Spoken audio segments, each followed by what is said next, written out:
You, John Fitzgerald Kennedy, do solemnly swear. I, John Fitzgerald Kennedy, do solemnly swear. That you will faithfully execute the office of President of the United States. That I will faithfully execute the office of President of the United States. And will, to the best of your ability.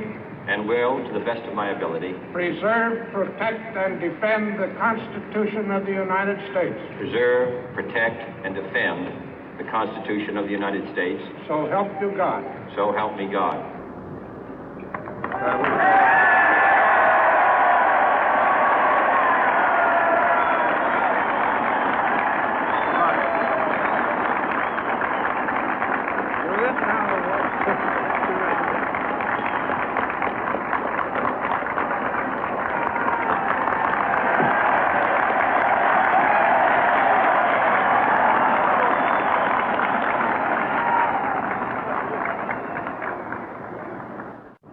Vice President Johnson, Mr. Speaker, Mr. Chief Justice, President Eisenhower, Vice President Nixon, President Truman, Reverend clergy, fellow citizens.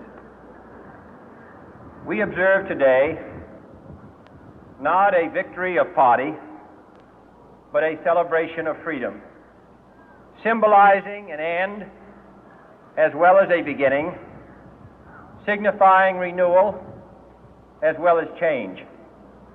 For I have sworn before you and Almighty God the same solemn oath our forebears prescribed nearly a century and 3/4 ago.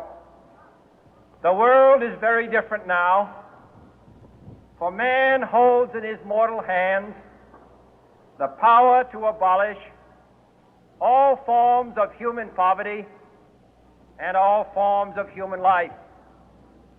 And yet the same revolutionary beliefs for which our forebears fought are still at issue around the globe. The belief that the rights of man come not from the generosity of the state, but from the hand of God. We dare not forget today that we are the heirs of that first revolution. Let the word go forth from this time and place to friend and foe alike that the torch has been passed to a new generation of Americans born in this century, tempered by war, disciplined by a hard and bitter peace, proud of our ancient heritage, and unwilling to witness or permit the slow undoing of those human rights to which this nation has always been committed and to which we are committed today at home and around the world.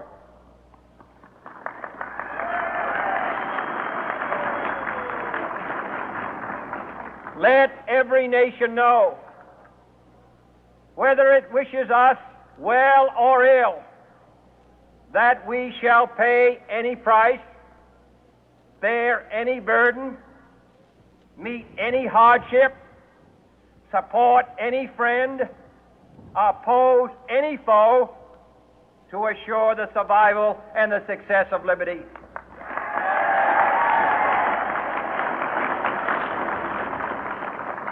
This much we pledge and more. To those old allies whose cultural and spiritual origins we share, we pledge the loyalty of faithful friends. United, there is little we cannot do in a host of cooperative ventures.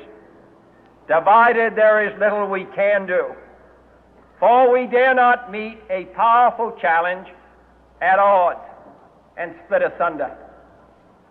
To those new states whom we welcome to the ranks of the free, we pledge our word that one form of colonial control shall not have passed away, merely to be replaced by a far more iron tyranny.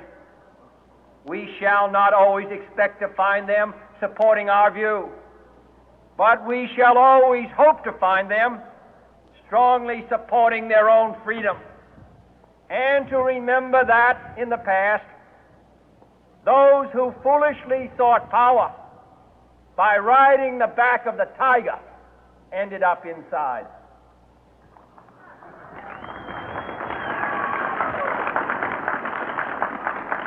To those people in the huts and villages of half the globe struggling to break the bonds of mass misery, we pledge our best efforts to help them help themselves for whatever period is required, not because the communists may be doing it, not because we seek their votes, but because it is right.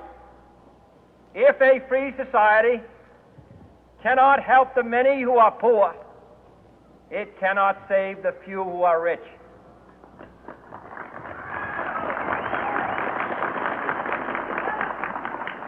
To our sister republics south of our border, we offer a special pledge to convert our good words into good deeds, in a new alliance for progress, to assist free men and free governments in casting off the chains of poverty.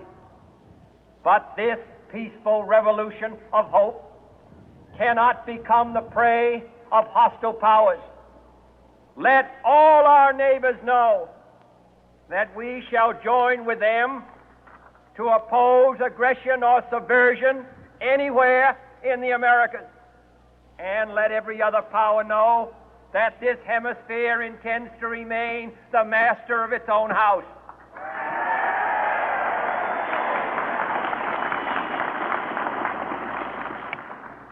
To that World Assembly of Sovereign States, the United Nations, our last best hope, in an age where the instruments of war have far outpaced the instruments of peace, we renew our pledge of support to prevent it from becoming merely a forum for invective, to strengthen its shield of the new and the weak, and to enlarge the area in which its writ may run.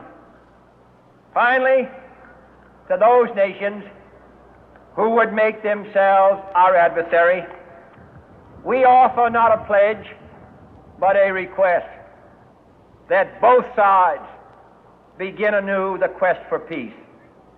Before the dark powers of destruction, unleashed by science, engulf all humanity in planned or accidental self-destruction, we dare not tempt them with weakness, for only when our arms are sufficient beyond doubt can we be certain beyond doubt that they will never be employed. But neither can two great and powerful groups of nations take comfort from our present course, both sides overburdened by the cost of modern weapons, both rightly alarmed by the steady spread of the deadly atom, yet both racing to alter that uncertain balance of terror that stays the hand of mankind's final war. So let us begin anew, remembering on both sides that civility is not a sign of weakness, and sincerity is always subject to proof. Let us never negotiate out of fear, but let us never fear to negotiate.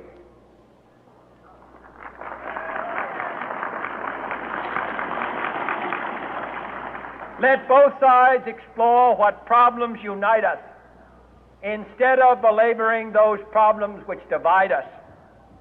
Let both sides, for the first time, formulate serious and precise proposals for the inspection and control of arms, and bring the absolute power to destroy other nations under the absolute control of all nations.